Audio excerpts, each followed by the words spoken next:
Seigneur. Tu dis dans ta parole, c'est poussé par l'Esprit que les hommes ont parlé de ta part. Seigneur, que nous puissions être tout simplement qu'un instrument, un canal. Mais que seule la voix du bon berger puisse être audible. Tu as dit, tu es le bon berger. Et tu as tes brebis. Tes brebis sont celles qui entendent ta voix et qui te suivent. So, nous voulons entendre cette voix pour te suivre. Parce que c'est vers toi. C'est lorsque nous sommes attirés par toi, Seigneur, qu'il y a la vie, qu'il y a le salut, qu'il y a la joie, qu'il y a la bonté, qu'il y a la puissance, qu'il y a les miracles, Seigneur. Parle, nous avons faim.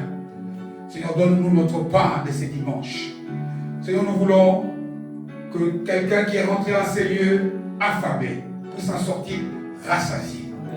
Que quelqu'un qui est rentré, Seigneur, assoiffé, qu'il trouve l'eau de vie, l'eau de la parole. Que tout ce qui a été cassé soit restauré. Que tout ce qui a été brisé, Seigneur, retrouve, Seigneur, la bonne marche, parce que tu es Dieu. Nous sommes dans la joie, sachant que toi, tu es un Dieu fidèle. Mais nous voulons manifester cette joie en poussant vers toi des cris de joie. Parce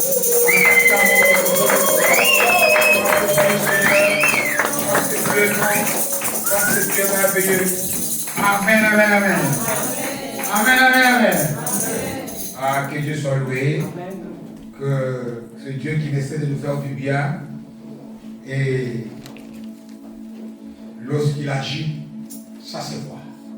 Amen. Amen. Vraiment, je souhaite à nous tous ici la bienvenue en ces lieux, dans la maison de Dieu. Et vous savez que ce qui fait de ces lieux à partir de ce jour, oh là là, du 1er mai, la maison de Dieu, ce n'est pas passé un bâtiment. C'est parce que nous sommes des enfants de Dieu. Et en nous, nous portons le Père, nous portons le Fils et nous portons l'Esprit. Et là où nous sommes, ça devient la maison de Dieu. Amen. Amen. Et nous croyons que comme nous l'avons déclaré, prié, le Dieu qui écoute la prière et qui l'exauce, tous ceux qui cherchent la vie au nom de Jésus, dès qu'ils traversent le seuil de ces lieux, qu'ils retrouvent la vie. Amen. Que tous ceux qui se croient avoir tout perdu, qu'ici, ils retrouvent la provision qui vient de Dieu. Amen. Amen. Alors nous allons partager aujourd'hui sur un message dont le thème est le Saint-Esprit va nous présenter les 6 actions. Les 6 actions qui ouvrent les portes du paradis. Amen. Amen. Il y a 6 actions. Il y a 6 choses. Je ne sais pas quel mot précis il faut donner. 6 comportements, 6 caractères que tout enfant de Dieu doit manifester pour que le paradis puisse s'ouvrir devant lui. Et quand je parle du paradis, il ne s'agit pas tout simplement du paradis qui sera notre palais lorsque nous serons plus tard avec le Christ dans sa gloire. Mais on peut vivre le paradis même sur cette terre. Amen. Amen. Lorsque nous vivons les exaucements de nos prières, Jésus a dit, le fait de sa venue sur cette terre, le royaume de Dieu s'est rapproché de qui? De nous, de la terre. Il dit aussi dans les évangiles que personne déjà sur cette terre ne peut quitter son père, sa mère, sa famille, c'est-à-dire quitter le monde et le suivre sans déjà vivre le royaume, vivre le paradis dès cette vie, mais aussi plus tard. Amen. Donc il y a des comportements, il y a des caractères, il y a des choses que chacun d'entre nous ici doit manifester. Il n'est pas question ici, quand je veux parler du salut par les œuvres, non, pas du tout. Le salut, nous sommes sauvés par la foi en Jésus, et non, par grâce, mais en manifestant la foi que nous avons en Jésus par rapport à son œuvre. Le salut est une œuvre gratuite. Le salut, c'est un cadeau immérité. Mais on nous dit que lorsque nous avons reçu ce salut-là, et que l'Esprit de Dieu habite en nous, il y a des fruits qui doivent émaner de nous. Les fruits qu'on appelle les fruits de l'Esprit, qui sont des comportements, qui sont des caractères, qui sont des gestes. Voilà pourquoi l'apôtre Jacques dit dans Jacques 2,17 que celui dont la vie de foi n'est pas visible, il le dit, dans d'autres mots, il dit une vie sans foi est une vie comment? Est une foi sans œuvre, sans manifestation visible auprès des hommes, est une foi qui est décédée. Mais nous sommes des enfants de Dieu dont la foi est vivante. Amen. Amen. Et nous voulons vivre, expérimenter des choses. Nous voulons que cela soit visible. Combien de fois Jésus a attiré notre attention par la parole? Il parle à ses disciples dans Matthieu 17. Et c'est sa première prédication quand il rentre dans ce ministère. Matthieu 7, verset 21. Il dit, ce ne sont pas tous ceux qui m'appellent Seigneur, Seigneur, qui verront la gloire de Dieu, n'est-ce pas?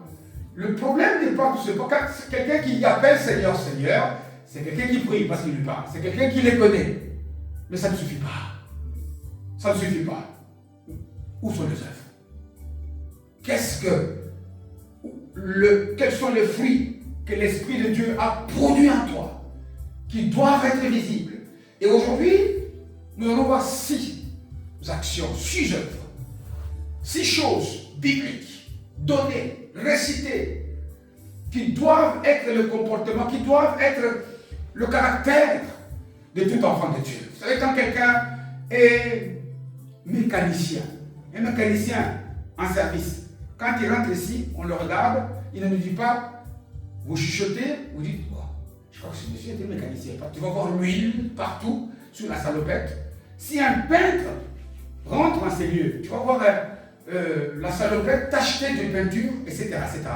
Un enfant de Dieu aussi doit avoir le parfum, doit partout où il passe dégager ce parfum-là, de la bonne odeur, de la foi, des fruits de l'esprit qui sont en lui. Amen.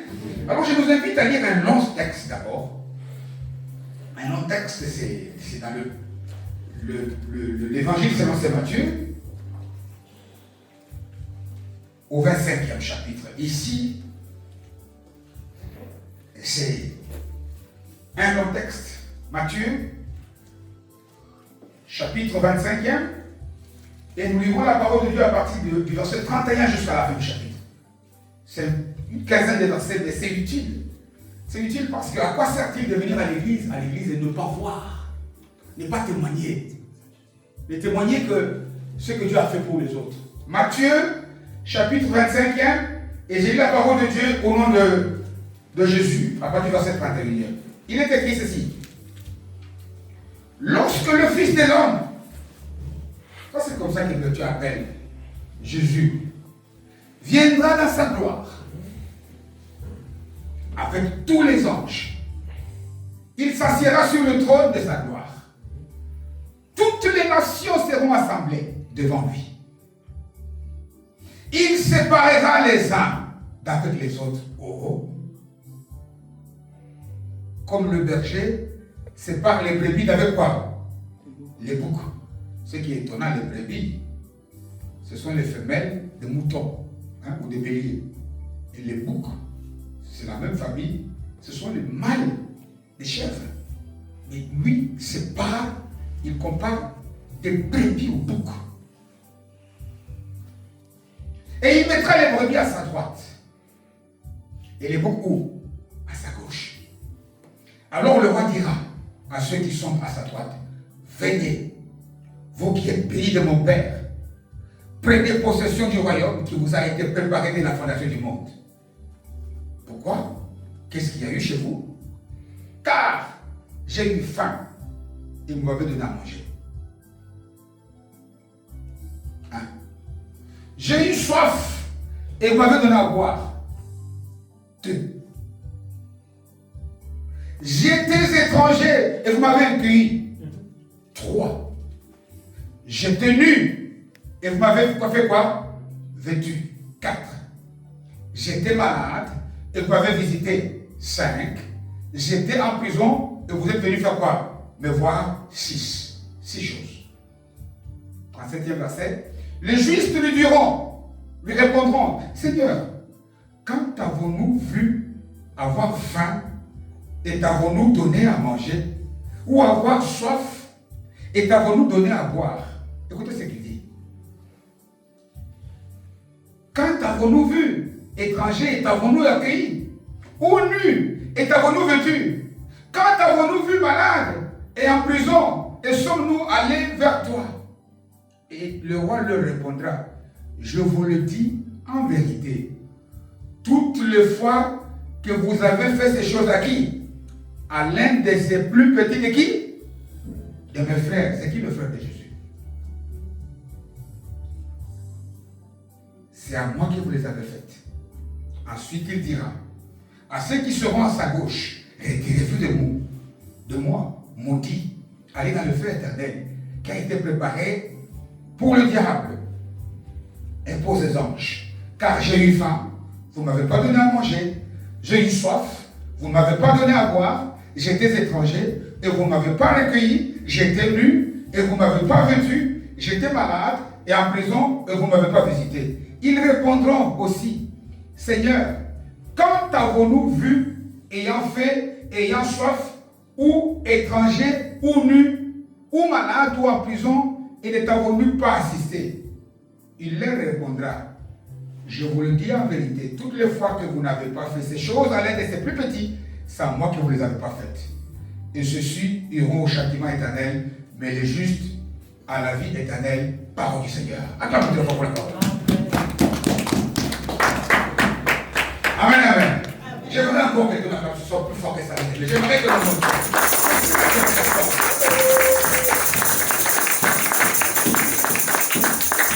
On ne peut pas s'imaginer la grâce que Dieu nous manifeste en nous ouvrant la révélation sur ce genre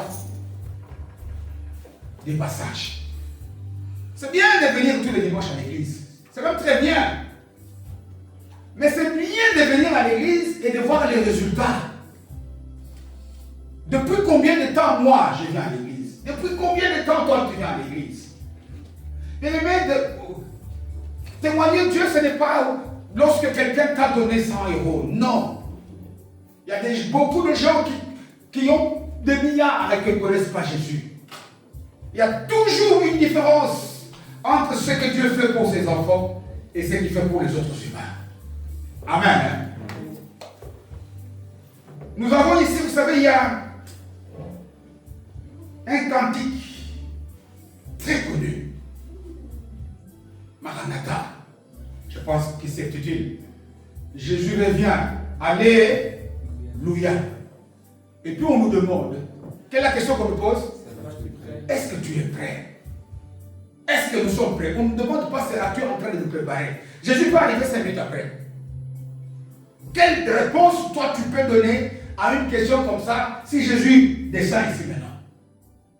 Qu'est-ce qui fait que des gens tels que l'apôtre Paul fait des chairs et des sangs comme moi et toi dans ce monde étaient capables de témoigner, de dire moi j'ai combattu le bon combat, c'est-à-dire j'ai bien vécu, j'ai accompli ma mission. De Timothée chapitre 4e à partir du verset 6e, 7e jusqu'au 8e. J'ai combattu le bon combat. Je suis arrivé à la fin, j'ai gardé la foi et je suis sûr et certain d'être couronné. Et il a déjà été couronné de cette serre. Parce que des gens tels que l'apôtre Paul sont ceux-là dont la vie dégagée. Ce genre de comportements. Des comportements qui ont fait que de leur vie dans ce monde, ils étaient capables de ressusciter les morts. Ça, aucun païen n'est capable de faire ça. Les grands savants de ce monde, les Einstein, ils ont tout fait. Mais ils sont couchés dans la tombe. Amen. Il n'y a que Jésus que lui, lorsqu'il opère un miracle. Vous savez, on a beau dire des gens tels que Elon Musk, il a une trentaine de milliards de dollars. Mais calcule ce que Dieu est capable de donner à un homme comme Salomon. C'est infini. Quand Dieu donne l'argent, c'est infini. Parce qu'on dit qu'il est celui qui donne et donne comment? En abondance. Ce n'est pas, il ne donne pas 300 milliards. Ça, on sait les quantifier. Ça, on sait. Et il y a ici, comment expliquer qu'il y a beaucoup de gens qui étaient capables de voir déjà les portes du ciel, du paradis s'ouvrir. L'apôtre Jacques nous dit, dans son épître, chapitre 5, verset 17, quelqu'un comme Élie, il était un homme de la nature des anges? Non, de la même nature que nous. Mais cet homme était capable de se tenir devant des prophètes, des Baals. Des gens avec l'onction diabolique jusqu'au sommet. Mais il terrasse une seule personne. Il brille. Et le feu du ciel tombe. Ces gens-là, ils ont été vus à la montagne de la transfiguration au ciel. Mais ils ont commencé à les vivre, à les manifester de cette terre. Il y avait les 6 comportements qui ont été énumérés ici. Amen. Et il y a des tas d'exemples comme ça. Ils ne sont pas les seuls. Combien, même les Pierre, les Jacques, combien de gens sont capables, bien aimés. Jésus revient. Est-ce que je suis prêt? Est-ce que tu es prêt? Ou alors tu es encore dans la préparation? Voilà pourquoi nous sommes le premier dimanche de ce mois de mai. Dans moins d'un mois, bien aimé, la moitié de cette année est partie. Moi j'ai envie, et c'est ma prière de tous les jours, que 2025 marque la différence de la vie de quelqu'un ici, au nom de Jésus. Que tout ce que tu as entendu de la part du Seigneur, depuis le début jusqu'à aujourd'hui, cette année tu puisses l'avoir. Que tout ce qui te paraissait être impossible, il n'y a pas au ciel le mot impossibilité. Parce que ce qui est impossible aux hommes, la parole de Dieu me dit que ça n'a jamais été impossible. À Dieu. Mais cela n'est possible qu'à celui qui fait quoi? Qui croit. Manifester cette voie-là, cette vie-là, que nous croyons en l'œuvre de Jésus, que Jésus est vivant, que Jésus fait des choses. Et c'est ce que cette parabole, ici, parce que nous sommes vraiment au tout dernier moment. Nous venons de fêter il y a 2 semaines. Quelle fête? La Pâque. La Pâque, c'était quoi? La mort est là. Jésus est venu ici comme qui? L'agneau de Dieu. L'agneau est doux. L'agneau est doux. Maintenant, avant de passer à la Pâque, le chapitre qui suit, à la Passion, Jésus ici, à partir du chapitre 24e, dit que non, je ne serai pas tout le temps l'agneau. Et il y a ici 3 paraboles qu'on nous raconte dans ces chapitres, où Jésus se présente comme il va venir ici, parce que nous sommes dans cette dispensation. Nous sommes maintenant dans la période de cette dispensation. C'est-à-dire que cette saison-là va arriver bientôt. Parce que Dieu nous avait, après la chute d'Adam et Ève, il a promis que la postérité de la femme viendra. Tout l'Ancien Testament et les prophètes, les psaumes ont annoncé la venue. Il n'y a pas longtemps, Jésus est venu. Maintenant, on attend que son retour pour l'enlèvement. Amen. Et quand il vient là, il ne vient plus comme l'agneau. Et il y a 3 aspects. Du premier chapitre, on nous parle de la parabole du 10 vierges. Là, il viendra comme époux. Il y a des gens qui l'ont attendu. Il y en avait 10. 5 ont raté. Et 5 ont réussi. Et puis après cette parabole-là, il nous donne le talent. Parce que là, il vient un comme époux. Parce que dans ce stade, nous sommes encore fiancés. Fiancés du Christ. Est-ce que tu seras parmi les 10 vierges qui ont su avoir la provision de l'huile? Ou alors tu seras parmi celles qui vont rater? Venir au culte, c'est une très bonne chose. Super. Prier, chanter, danser. Mais je vous dis, bien aimés, ça ne suffit pas. Ce ne sont pas tous ceux qui viennent au culte, tous ceux qui m'appellent Seigneur, Seigneur, qui iront où? Au ciel, dans le royaume des cieux. Mais il y en a de ceux-là qui manifestent cette vie-là. Une certaine vie de foi. Il y en a. Il va venir comme époux, il va venir comme propriétaire, pour que moi et toi nous puissions rendre compte des talents qu'il nous a laissés. Que dira-t-il de toi? Et enfin, ici, il termine dans la 3e parabole, qui fait l'objet de notre message d'aujourd'hui, où il nous dit qu'il va venir comme juge. Quelqu'un a déjà vu, même dans un film, les images des juges, quand ils sont au tribunal avec leur toge, même si c'était ton père, tu as l'impression que c'est... Quand on vient comme juge, la figure est fermée. Là, il ne blague pas. Il nous dit qu'il va venir. Revenir ici comme juge. Comme juge. Comme juge, il va venir pour que moi et toi, nous venons à l'église. Attention que l'église ne tombe pas dans la routine. La routine, c'est quoi? Les habitudes de tous les jours. Jésus dit, ça sera comme du temps de Jean le Baptiste, n'est-ce pas? Les gens sont distraits. Les gens viennent à l'église. Ils fête. Ils marient leur fille. Ils boivent, ils mangent. Il y a des fêtes, il y a des tas de choses. Et il est en train de dire que ça risque d'être comme à cette époque-là. Ça risque d'être comme les gens, le diable peut nous endormir. On vient à l'église, c'est bien. On écoute la prédication, c'est très bien. On prie, on chante, on danse, c'est bien. Mais quels sont les fruits de tout ça sur ta vie? Quel effet? À quoi sert-il qu'un médecin soit déclaré le meilleur médecin du monde entier? Le meilleur spécialiste de toutes les maladies. Mais qui te donne un médicament, tu prends des cachets, ça ne change pas. Tu vas faire quoi avec ces cachets-là? Tu vas les jeter. L'église commence à se fatiguer parce que nous avons l'impression que le fait qu'on vient à l'église, les fêtes qu'on prie, je dis bien nous avons l'impression, parce que c'est un mensonge. Parce que la parole de Dieu est la vérité, qui nous sanctifie, qui nous met à part. Amen. Amen. Mais c'est la parole de Dieu pratiquée dans la vérité, dans le vrai, dans sa totalité, comme lui-même nous l'a donné, comme il l'a révélé, pas trafiqué. Tu sais, c'est bien de nous prêcher. Viens à Jésus, tu vas avoir ceci, tu vas avoir cela. C'est vrai. Mais c'est aussi mieux de dire comment je peux avoir, quel genre de vie je dois dégager. Il dit quand il revient comme juge, là c'est pour séparer, pour faire les tri. Ah oui.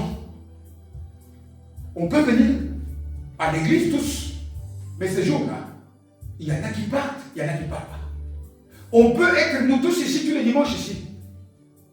La manne tombe. Il y en a qui mangent cette main, parce que je dis que ça peut commencer. Parce que c'est vrai que la parabole, c'est pour nous décrire la fin des temps. Mais la fin des temps se prépare maintenant. Il dit nous pourrons déjà commencer à vivre les prémices. C'est-à-dire, comment on appelle ça, prémices, les arts, l'avance. Comment on dit, je ne sais pas quel mot je peux utiliser, comme une sorte de vous voyez quand les mamans préparent, parfois pour savoir si la sauce goûte bien, il prend un peu de sauce, il goûte pour voir, c'est très bon. C'est ça qui nous donne, tant qu'on a pour cette terre-là, un peu pour goûter. Regardez quand on a montré une fenêtre de ce qu'est la gloire de Dieu sur la montagne de la transfiguration. L'apôtre Pierre a oublié sa femme et ses enfants. Il a dit, maître, on ne peut pas rester ici. Amen. Amen. Tellement c'est infiniment plus beau que ce que nous pouvons voir et ce que nous pouvons sentir. Amen. Amen. Donc je disais qu'il vient pour mettre, pour séparer les boucs. Enfin, à sa droite, il met les brebis. C'est quoi les brebis? Je crois que je l'ai dit tantôt. Les brebis, c'est la famille des moutons. Moutons, on parle plus de moutons quand ils donnent de la laine, mais le mâle, c'est le bélier. C'est la même famille avec les boucs et les chèvres. Mais quand on parle d'une brebis, ça laisse transparaître le caractère de cet animal, la douceur, la tranquillité. Amen. L'innocence, la faveur, l'obéissance. Je quitte chez nous ici parfois pour aller avec peine vers le carrefour. Il y a un sentier qui traverse un peu vers le bois. Parfois il y a un berger qui a ses moutons. Il suffit de... C'est docile. Parfois je m'arrête avec la voix de Dieu, c'est pas possible. Mais regardez que d'autres qui étaient ensemble, toutes les nations, toutes les églises sont là, assis devant le maître. Quand on dit les nations, là, on n'a pas dit les nations païennes, non. Là, il dit le maître est devant les... Il y a des païens, certes, et ils sont disqualifiés, c'est connu. Mais il y a des gens qui, tous les dimanches, étaient à l'église, priaient aussi.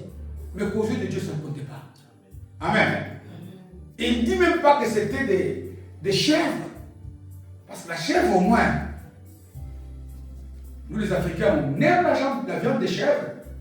Mais la chèvre, même ici en Europe, le fromage de chèvre fait partie des fromages les plus chers. Amen. Elle produit au moins quelque chose. Mais le bouc, si on tue un bouc ici, ça dégage la plus mauvaise des odeurs. Et cette odeur, il faut vraiment aller passer au carwash pour qu'il puisse partir. C'est très têtu, ça a une barbichette, c'est quelque chose de dur, c'est rugueux. D'ailleurs, les mamans qui en savent quelque chose, quand pour le fait qu'on va acheter, on veut préparer pour nos autres démarques, pour la fête, la viande de chèvre, pourquoi est-ce qu'on choisit plus la chèvre que le bouc? D'abord, la viande du bouc est très dure.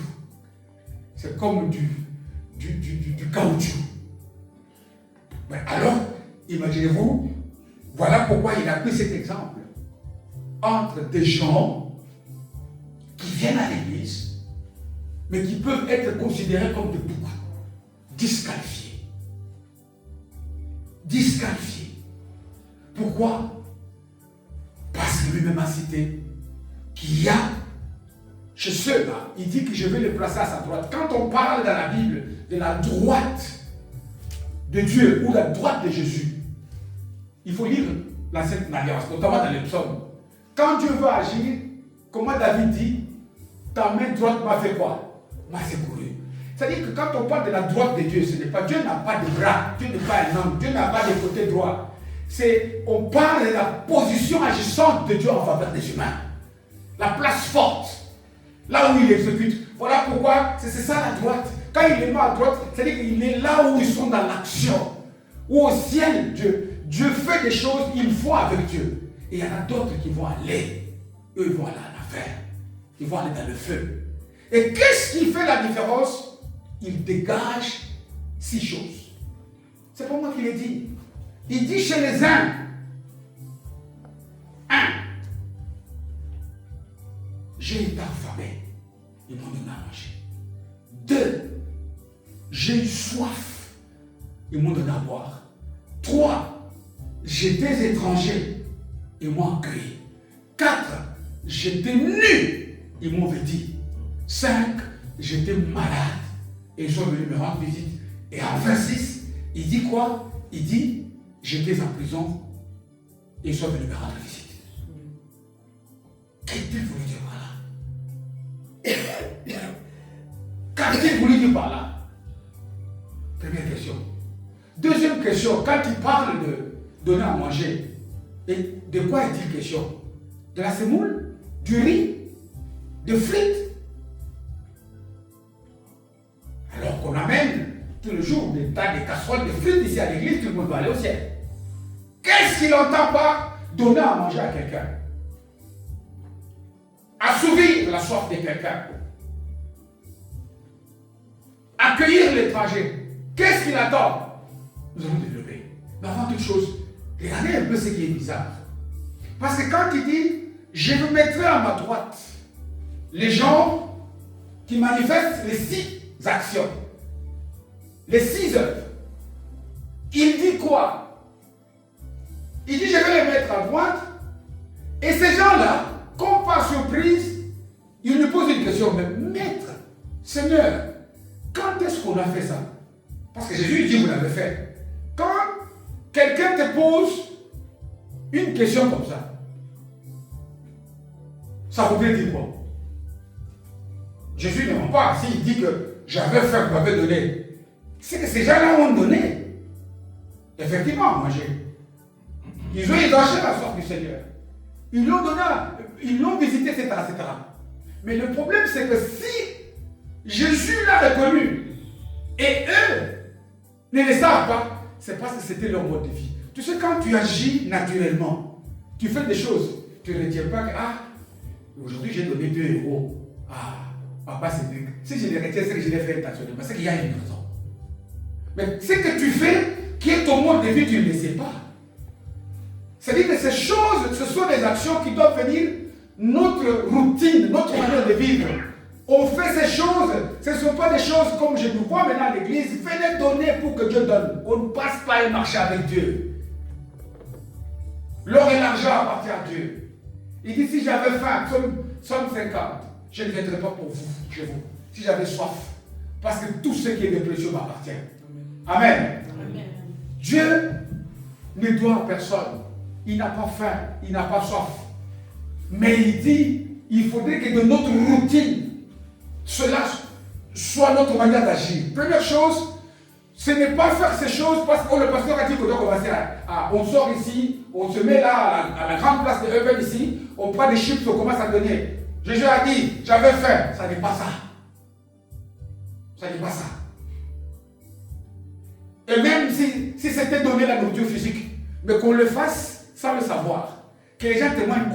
Avec cette dame-là, avec cette soeur-là, avec ce frère-là, tu peux avoir le même soif sans que tu lui demandes. Il te donne.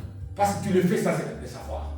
Amen. Sans attendre un salaire. Et puis, non seulement c'était le mode de vie, mais il dit, vous avez fait ça au plus petit de qui? De mes frères.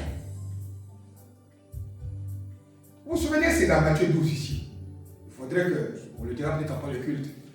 Parce que quand on donne des messages comme ça, il faut lire beaucoup de passages. Et si on commence à lire, le temps va filer. Matthieu 12. Une fois, le Christ est dans un culte, comme un dimanche, comme ça, il prêche, il enseigne, il est avec des gens. Et puis, tout d'un coup, il y a Marie et des tas de ses frères qui viennent. Et puis, je ne sais pas, c'était Pierre qui est venu lui souffler à l'oreille. Ta mère et ton frère, ils sont à côté. Qu'est-ce qu'il leur a dit? Qui est mon frère? Qui est ma mère? Qui est mon frère? Ce ne sont pas ceux qui sont nés du même ventre que moi. Amen. Le frère, la mère de Jésus sont ceux-là qui font la volonté de qui? Voilà. Voilà pourquoi Jésus a réussi. Les 6 points qu'on va voir ici résument ce qu'on appelle faire la volonté du Père. Voilà pourquoi Jésus, quand il est venu sur terre, partout, il peut être devant la tombe de Lazare. Les Marthe et les Marie, ils sont confondus. Ils disent, si tu étais venu. Lui, il lève la voix, il dit, Père, je te rends grâce. Amen. Parce que je sais que tu m'exauces tout. Mais il dit, pourquoi? Parce que moi, je fais toujours quoi? Ta volonté. Et il a dit à combien de reprises? Jésus appelle faire la volonté du Père. Ma nourriture. Quelle est ta nourriture à toi? Expérimenter des miracles? Non. Fais du royaume des cieux, de la volonté du Père tes priorités. Et tout le reste t'est ordonné par-dessus. Amen. Cherche de ta vie d'une manière inconsciente, d'une manière routinière.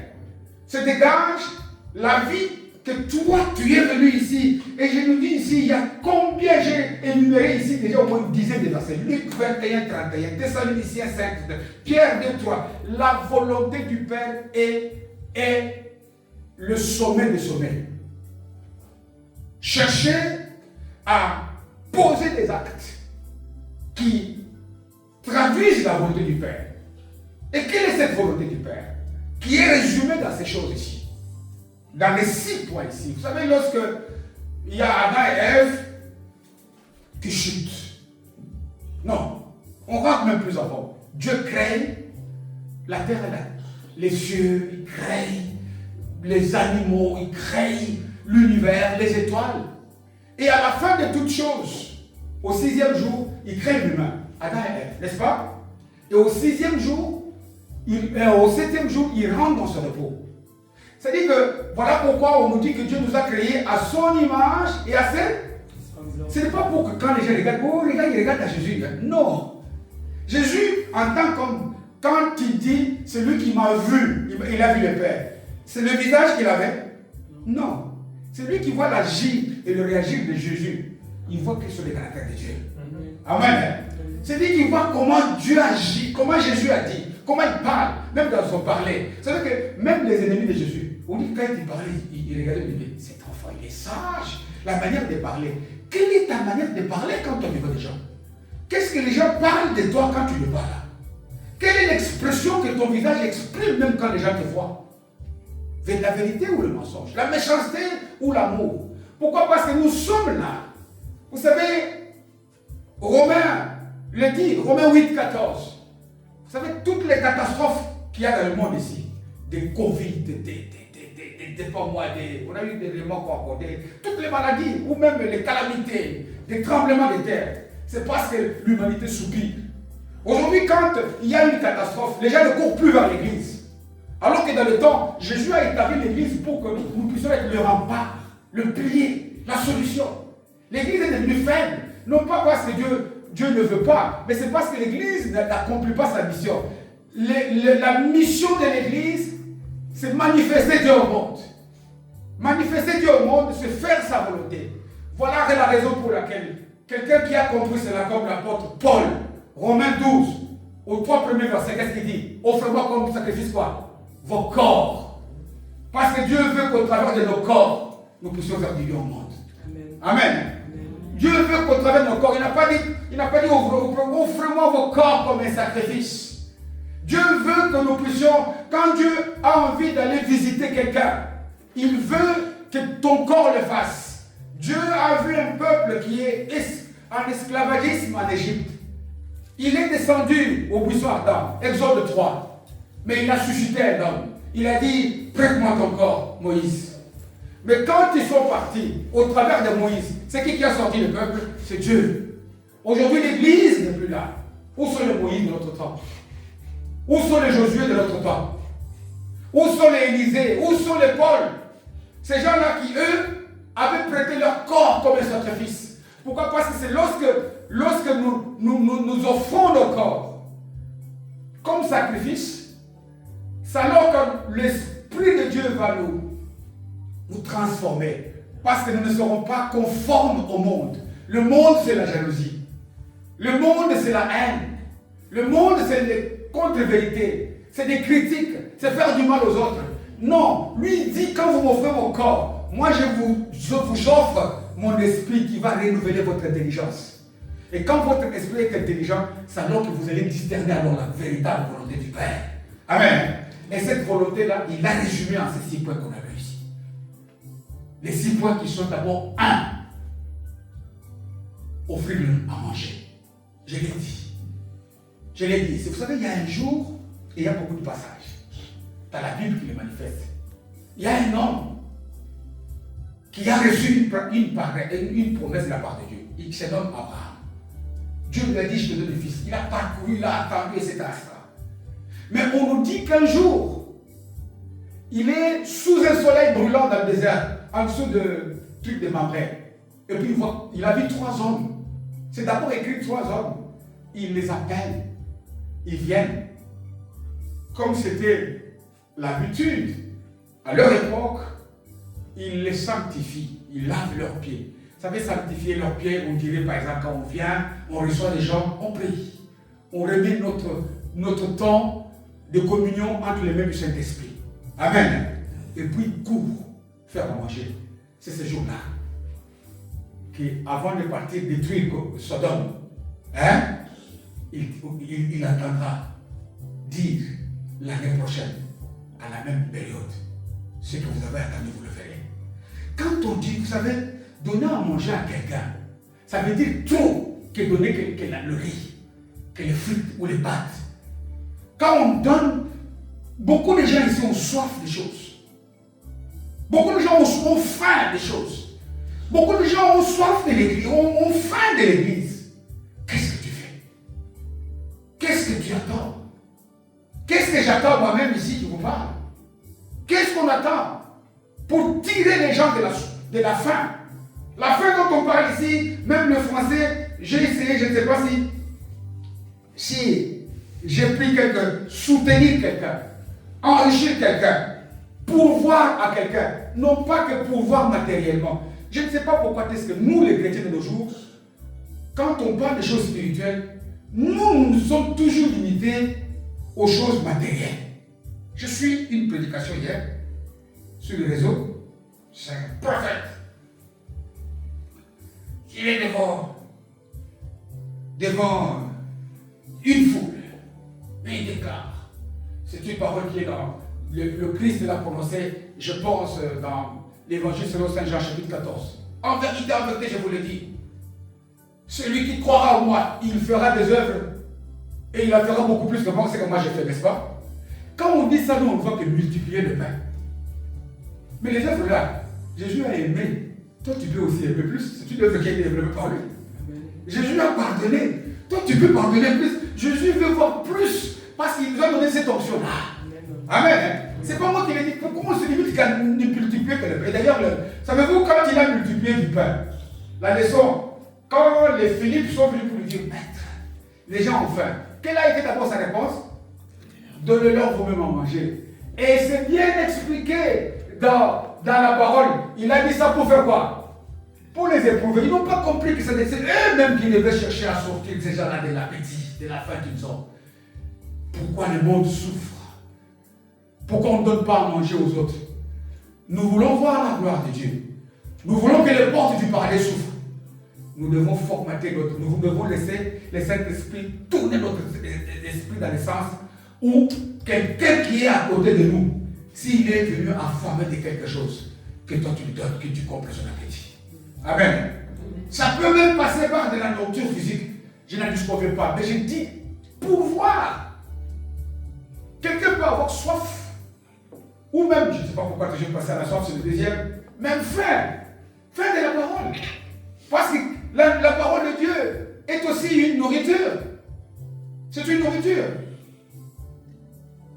C'est la Bible qui le dit. Pourquoi nous laissons le monde comme ça? Bien aimé, à partir d'aujourd'hui, moi et toi, les portes du paradis sont comme des portes à ouverture automatique. Tu dégages cela. Tu sais, quand tu es devant cette portique-là, tu te mets quelque part, elle souffre. C'est la même chose aussi avec. Tu dégages ces parfums de la brebis. Celle qui entend la voix, qui dit, je plaçais à côté de toi quelqu'un qui a faim. J'ai peut-être faim de la paix.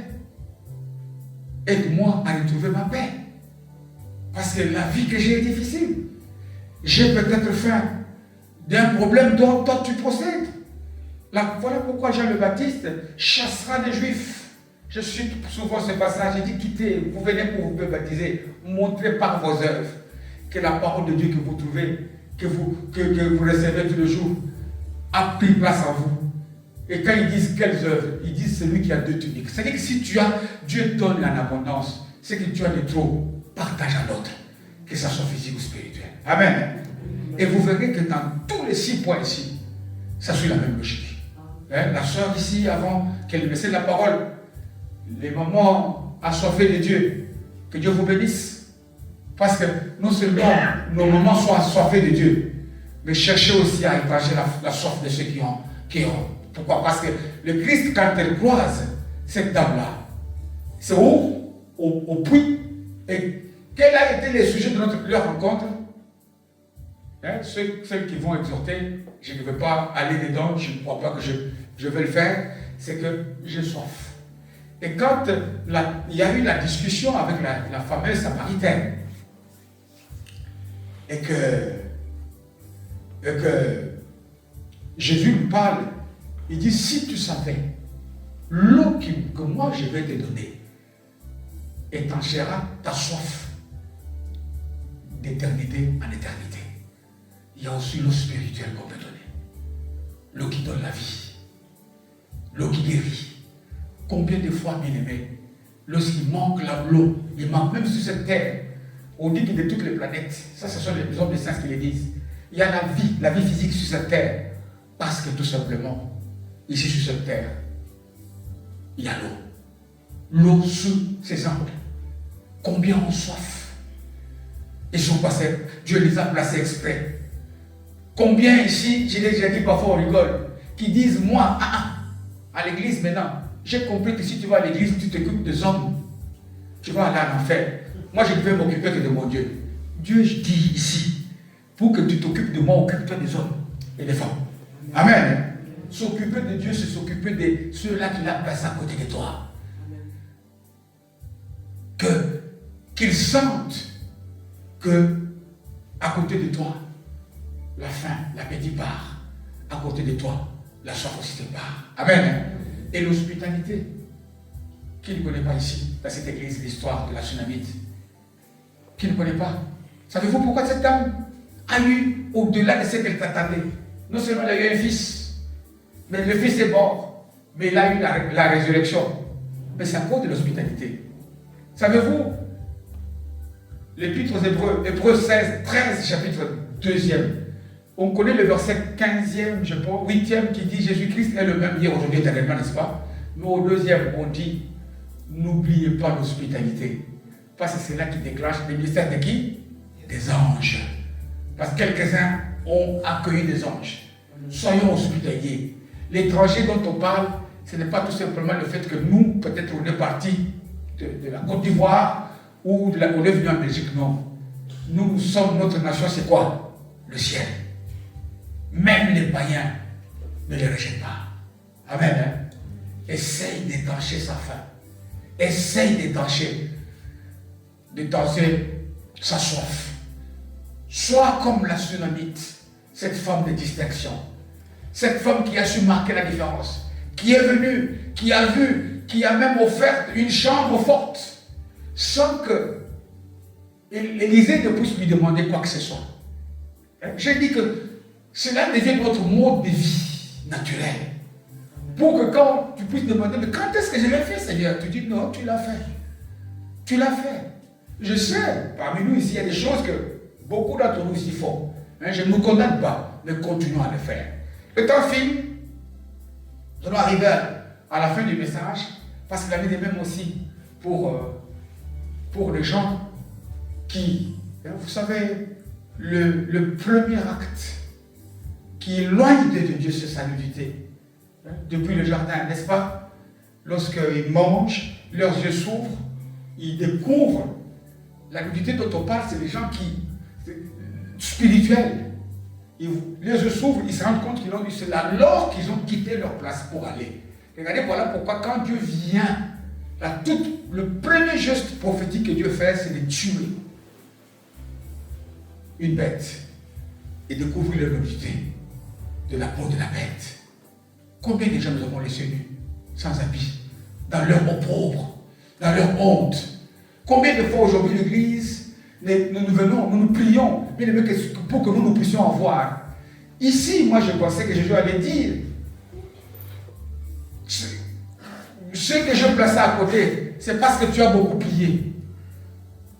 C'est parce que tu as fait beaucoup de grandes offrandes. C'est parce que tu as prêché, et quand tu prêchais, les gens étaient contents. Non. Tout en ne disant pas que prêcher est mauvais.